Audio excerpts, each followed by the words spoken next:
Remember, it's all a game. What happens beyond this gate may frighten or excite you, but don't let any of it trick you.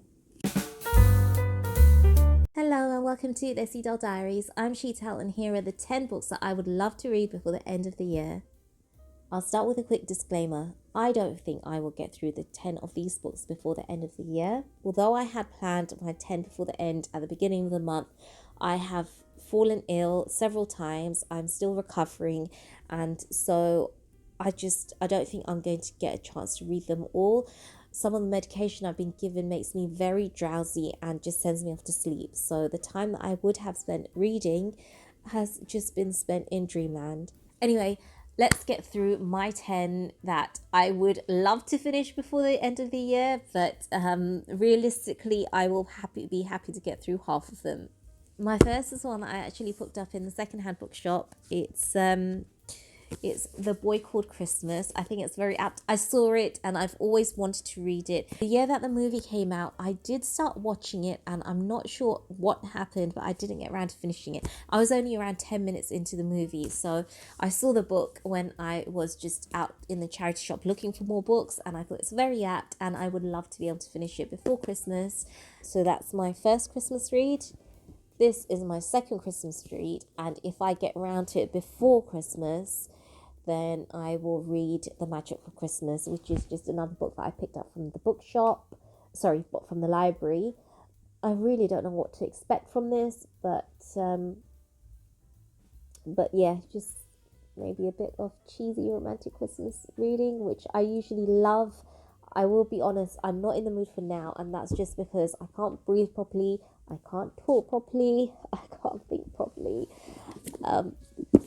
But yeah, obviously I'm looking forward to a bit of escapism when I can. But I picked up The Ruby and the Smoke a while back from a charity bookshop, and I picked it up immediately because I love Philip Pullman. I love his writing, and I fell in love with it all over again when we visited Oxford earlier this year. I've picked this up from the bookshop, and the other 3 in the series I've actually requested from the library, and luckily enough they have already arrived. The reason why I put them on my 10 before the end is just in case if someone else has reserved these from the library, then I would need to return them. I mean, there's nothing stopping me from buying them again, but I find with myself that when it's a mystery, I rarely read it again because I already know what's going to happen. And for me, part of the fun in reading mystery is not knowing. So yeah, those are the other 4. So that brings me to 5. I think I most likely will be able to get through them. I had to go into A&E last weekend and I spent just under 7 hours there, and I made the mistake of not taking a book. My phone battery died, so I could have spent those 7 hours reading, but I didn't. And so when I had to go back a few days later, I knew better and I took this with me, and I was hooked from, I'd say, the first couple of pages. It's such a quick and easy read. I haven't finished it yet, but I'm almost there, and I do think that it's going to be one that I can get through very, very quickly. And so those make up 4 of my 10. Next is my non-fiction. I try and read one non-fiction a month. I'm a big believer in the mind, the body, and the soul are connected. So anything that combines spirituality and science is right up my street. And I do love reading a lot of it, but I find some of it not so easy to read, if that makes sense. But this has been recommended to me to just help break it down and make it more digestible. So I will let you know how I get on with that. Next up is an author that I really wanted to get into, but I wasn't too sure where to start because she is very popular on the internet. She's very popular on Booktube and BookTok, and she's written so much. I wasn't sure where to start, so it was just ideal that this was in the library when I went, and I picked it up, and it's Caraval by Stephanie Garber. Now, I believe it's the first in a trilogy. And like I said, I wasn't sure which to start, but remember, it's all a game. What happens beyond this gate may frighten or excite you, but don't let any of it trick you. that, I mean, yeah, that was enough for me.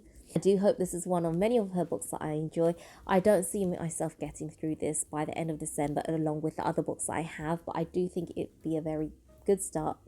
The final book is definitely one that the universe decided to just put in front of me, and that is a Bibliomaniac. It's during the time of when the author Robin Ince, who I believe is also a comedian and has a podcast, during the time of the pandemic where we were in lockdown, and or just after when a lot of tours were cancelled, so were his, he decided to visit over 100 bookshops within the UK.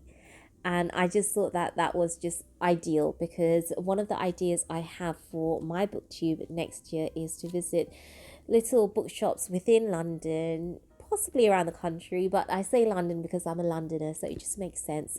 But basically visit these bookshops, have little adventures, and take you guys along with me to explore.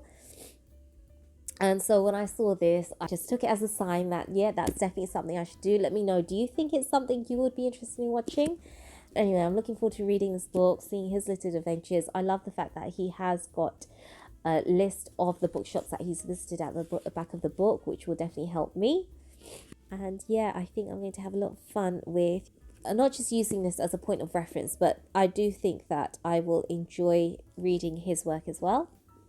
But those are my 10.